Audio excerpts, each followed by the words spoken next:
बोले नंदाची पटराणी सदगतीत हो मधुरे चक्राणी जातो रे सारण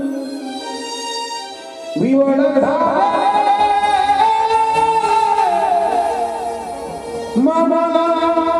वचन ऐकून या नंदाचे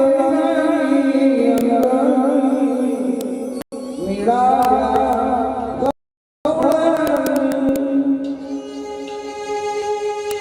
यशोदाबाईने सांगितलं कृष्ण मधुरला अक्रूरला कोणीतरी गरम तेल ओतावं कानामध्ये त्याचा त्रास व्हावा तसे यशोदेचे शब्द त्यांना त्रासदायक होत होते निवड झाले मन वचन ऐकून यशोदे काय सांगताय कृष्ण चालला आणि तू त्याला आज्ञा दिलीस कशी आई आहे ग मुलापासून असं दूर तुला राहावंच वाटतं नाही ग त्याचा हट्ट आहे मी त्याला नको म्हणत होते पण त्याचा हट्ट आहे बाळ हट्टापुढे काही चालत नाही त्याची इच्छा जाण्याची आहे त्याची इच्छा जायची आहे त्याला म्हणावं जायचं असेल तर रथ आमच्या अंगावर घेऊन भूमी पडल्या ब्रजवाडी कोण त्या सांभाळी आया पडल्या सगळ्या जणी रथाच्या पुढे कोणी आपलं डोकं आपटून घेतलंय भिंतीवरती कोणी आपल्या केसांमध्ये माती भरताय कोणी रथाचं चाक धरला घोड्याची लगाम धरली रथा पुढे आडव्या पडल्या त्या भूमी पडल्या ब्रजवाडी कोण त्या सांभाळी नैनीच्या उदकाने भिजली धरणी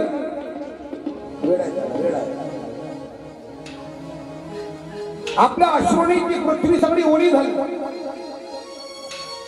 इतक्या रडल्या नैनीच्या उदकाने भिजली कोण सांभाळ करावा त्यांचा कोण समजूत काढावी त्यांची शेवटी भगवान कृष्ण बाहेर आले सांगितलं गोपिकांनो तुम्ही माझ्यावरती खूप प्रेम करता हे ना मला माहिती खूप प्रेम दिलं तुम्ही मला याची मला जाणीव आहे पण माझ्या हात जोडून तुम्हाला प्रार्थना आहे माझा जन्म फक्त माखन मिश्री खाण्याकरता नाही आहे ग माझा अवतार माझा जन्म काही वेगळ्या कारणाला आहे मला गोकुळात राहून कसं जमेल मला जावं लागेल जगताचा उद्धार करावं लागेल अनेक मोठे मोठे राक्षस मारण्याकरता जावं लागतं तुम्ही समजून घ्या इथेच माझं आयुष्य मी नाही काढू शकत आज ना उद्या या गोकुळाचा निरोप मला घ्यावाच लागत होता तो आज घ्यावा लागतोय तुम्ही माझ्या भावना समजून घ्या तुम्ही नाही समजून घेणार तर कोण घेणार कृष्णा तुझा हट्ट आहे ना तुला जायचं आहे ना तू विनंती करतोय प्रार्थना करतोय आम्हाला काही हरकत नाही गोष्ट लक्षात ठेवा तू आज निघून गेल्याच्या नंतर या गोकुळातला कोणताही माणूस कधी असणार नाही आमच्या चेहऱ्यावरती आनंद नावाची गोष्ट तुला कधी दिसणार नाही इथून पुढे आमचं एकच काम सतत तुझं स्मरण करत राहायचं तू म्हणतोयस ना मी परवा पुन्हा येईल त्या रस्त्याकडे येऊन बसायचं तुझी वाट पाहायची आणि बघूच किती खराब बोलतोस तू परवा येणार आहे म्हणतोस नाही आला आणि अंतिम क्षणापर्यंत जरी आला नाही तर या गोपिका तुझ्या वाट पाहत राहतील याच रस्त्यावर आमचा प्राण जाईल ती याच रस्त्यावरती जाईल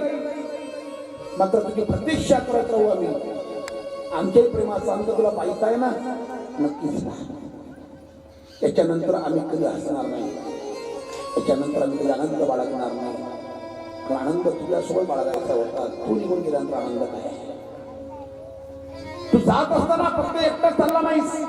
आमचा आनंद घेऊन चाललास या गोकुळातला चैतन्य घेऊन चाललास तू गेल्याच्या नंतर या गोकुळामध्ये बघ त्या गाईंकडे ते गाई सुद्धा रडत आहेत त्यांची दया कर आम्ही रडतो हे नवल नाही बघ त्या गाईंकडे किती अश्रूच्या धारा त्याच्या डोळ्यात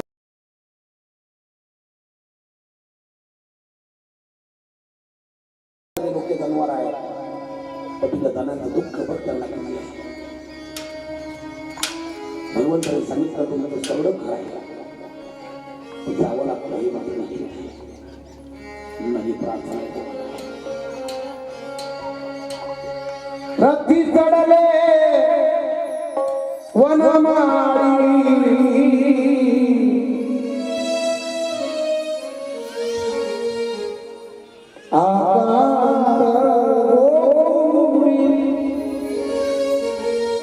भूमी पडल्या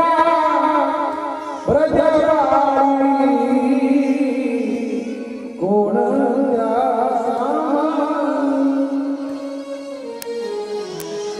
नयनी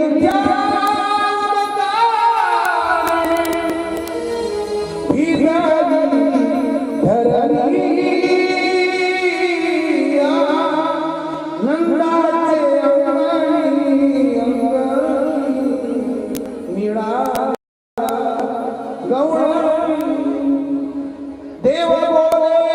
अक्रूरासी मेरी या गोपीच्या शोकासी न पहावे मजसी एका जनानी रथ घेरा निघोनी या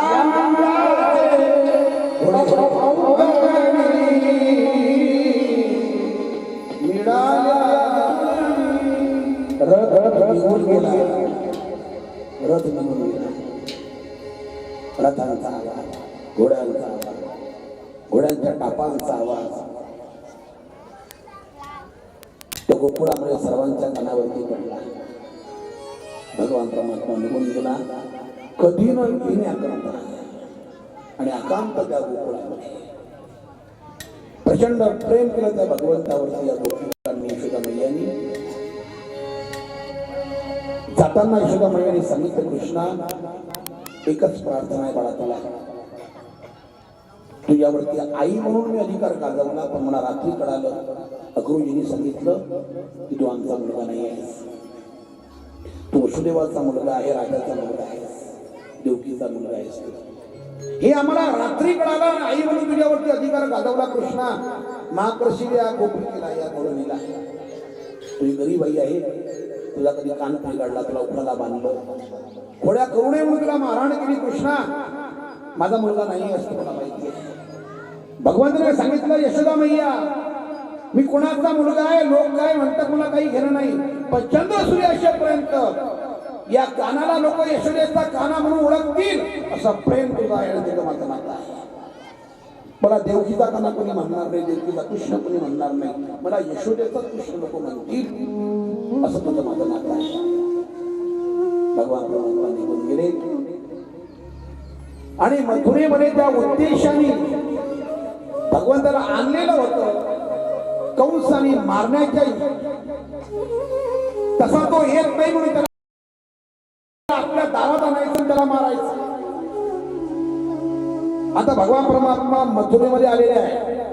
आणि भयंकर घनघोर असं युद्ध होणार आहे. चानूर मुष्टी त्या हत्तीला मारणार आहे कंसाचा वध करणार आहे. या सगळ्या प्रसंगाला आपल्याला सामोरं जायचं आहे. गोकुळामधला सगळा प्रसंग संपला आणि मथुरेचा प्रसंगाला सुरुवात करताय शुक्राचार्य भगवान. गोकुळामधून निघाल्याच्या नंतर जसा मथुरेमध्ये प्रवेश केला भगवंतांनी त्या मथुराकरांनी भगवंतांचं सुंदर असं स्वागत केलं अतिशय सुंदर.